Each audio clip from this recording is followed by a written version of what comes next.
It wasn't a course or a work of literature that my friends were into that started me down the road of sitting in stillness. It was loneliness, plain and simple.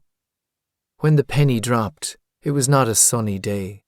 I was in Portland, which is in Oregon, which is in the USA, staring out the window at the biggest snowstorm in 20 years. The city had had to borrow snowplows from Seattle because they weren't equipped for a blizzard this big. In one afternoon, 11.8 inches of snow fell. The governor of Oregon, Kate Brown, called a state of emergency, and the whole state came to a standstill.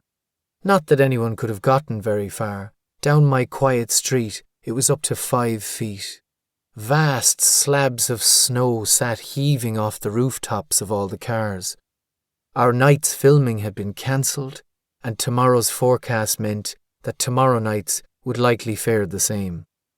My lodging at the time was one of those post-human, all mod cons, short-term rental revolving doors that photograph well, but where all the warmth and signs of humanity have been stripped away.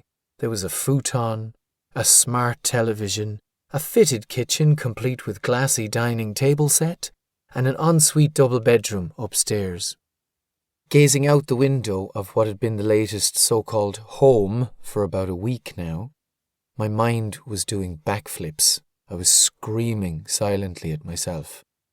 I've just watched Jaws, now what? I've got 2 more whole days to kill alone? What on earth am I going to do? Watch another movie that I'm supposed to have seen? Or maybe put on my coat, hat and boots and go outside and make snow angels, but what then? Survey them proudly by myself? Pretend that I'm standing next to myself and nudge myself on the elbow and say, well done? I was in Portland for the specific task of making a movie. Previous to this movie, within the space of a year, I'd hopped non-stop across the world, making other movies in New Orleans, Berlin, East Iceland and Western Australia, with stop-offs in London, Los Angeles and San Francisco along the way. After my time in Portland was through, I was scheduled to hop across the world again to Wellington, New Zealand, to make another movie for what would turn out to be 7 months. Up to that point in Portland, I'd been fine or so I'd thought. There was plenty of work stuff to keep my days busy. And then night shoots or dinner/drinks were keeping most evenings occupado. Portland was my latest brand new place, which meant a brand new adventure, which meant more than enough justification to fill up my experience cup as close to the brim as humanly possible. Put another way, I'd comfortably managed to avoid confronting my growing loneliness at all costs, until the worst blizzard in 20 years forced me to.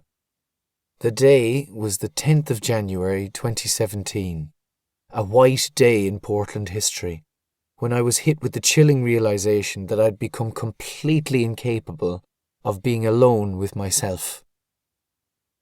This chill hit me not so much like an avalanche, but more like a snowflake. Incapable of being alone with myself. Put that way, it sounded odd. Like the sound of the refrigerator light clicking on and echoing across the empty kitchen. It's like what Bill Burr said, I used to think I was really driven, and now I realise I just can't bear to be alone with my thoughts. Ouch, Bill! You nailed me in one and made me giggle while doing it, you dream weaver. Somewhere along the road, when I wasn't looking, my nerves had severely shortened. I'd got to the point where, if I was left on my own, even for a short while, I was a twitching mess, scratching at the walls and dragging my ass along the floor. And an imperceptible layer of unpleasant static noise had developed over the top of everything. Feral thinking, which mostly didn't benefit me. Thinking was only really of benefit to me if I stopped and thunk the thoughts with some degree of will, but left to their own devices, my endless thinkings were only serving to dilute the joy in my life.